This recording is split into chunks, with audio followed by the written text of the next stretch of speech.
tema de las drogas, el tema del alcohol, el tema del tabaco, a mí siempre me pareció un tema como intocable. El solo hecho de pronunciarlo para mí era algo como meterme en un camino de pensamientos catastróficos y lo que hacía era como evitar o mejor evadir confrontar algo que si no confrontaba, evidentemente no entrenaba a mi hija o a mis hijos, pues para poder decir no, porque para mí es lo más importante. Hola, yo soy Karina Suárez Fernández y esto es Mamá Sin Filtros.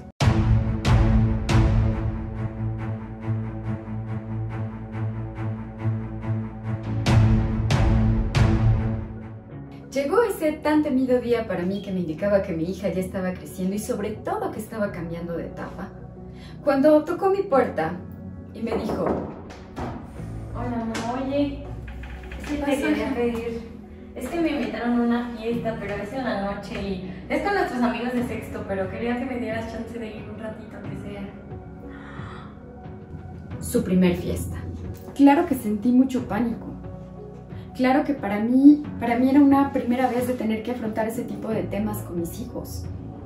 No sabía cómo hacerlo, no sabía por dónde empezar y entonces para mí fue muchísimo más fácil dejarme envolver por el miedo y postergar y postergar y postergar.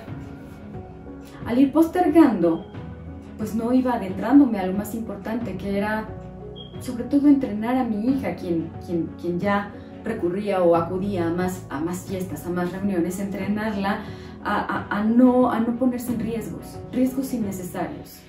Ante cualquier ofrecimiento de droga, de alcohol, cualquier cosa que ponga en riesgo su vida, su integridad física, su integridad mental, ellos necesitan aprender a decir no. Y por ahí fue por donde empecé. Empecé primero a confrontar mi miedo. Hablé conmigo misma y prácticamente me regañé y me dije: no puedes dejar pasar el tiempo. Sobre todo lo hice el día que mi hija llegó con la ropa olorosa a tabaco, a cigarro e incluso con cierto aroma a alcohol.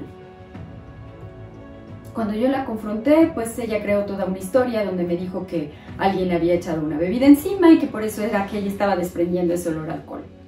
Por supuesto que no podía vendarme los ojos y ahí fue un momento en el que yo necesitaba ya comenzar a confrontar estas situaciones. Primero, desprenderme de ese miedo, después, platicar con ella, hablarle sobre la importancia de decir no, pero a partir de que conociera todos los efectos de las drogas. Quizá necesité, no sé, leer un poco o mucho sobre el tema. Sí, prepararme para poder decirle exactamente qué era lo que pasaba con cualquier tipo de droga.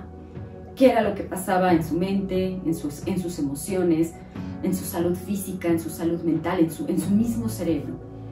Después adentrarme en un punto en donde esta pregunta tan aterradora para mí era necesaria y la tenía que hacer.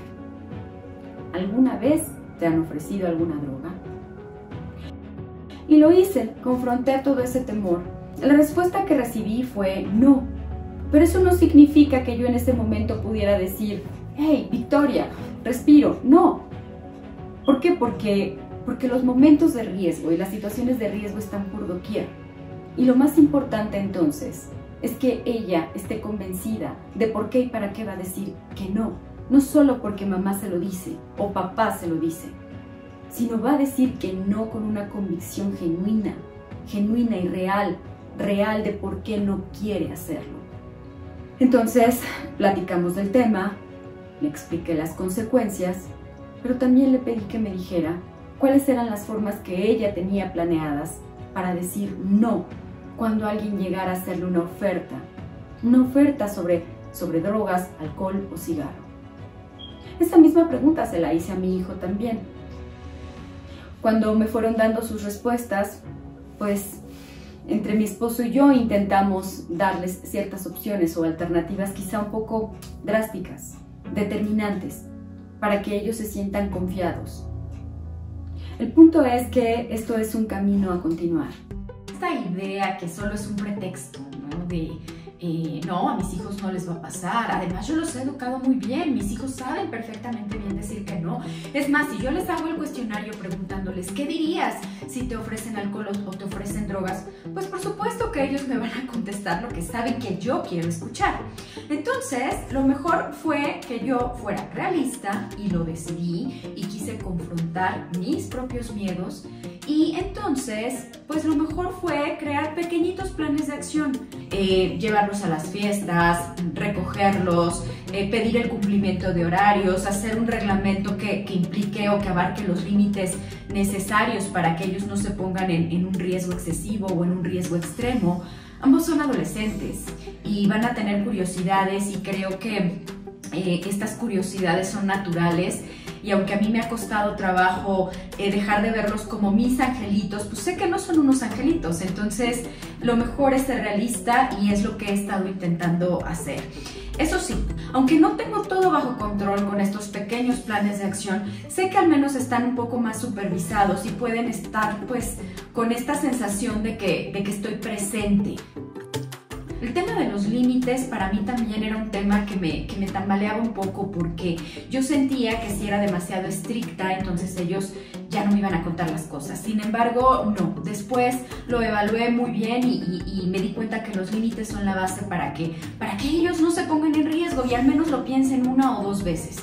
Si mis hijos no llegan a la hora indicada después de una reunión que yo los estoy esperando y no bajan o no llegan al coche en el horario en el que quedamos, pues la siguiente reunión se reducirá a 1 hora o a lo mejor no van. Pero lo importante es ser firme en estos límites para que también ellos puedan comprender que necesitan apegarse a las normas en casa. Esto es una especie de salvavidas que puede darles mayor seguridad y a mí, sobre todo, mayor tranquilidad.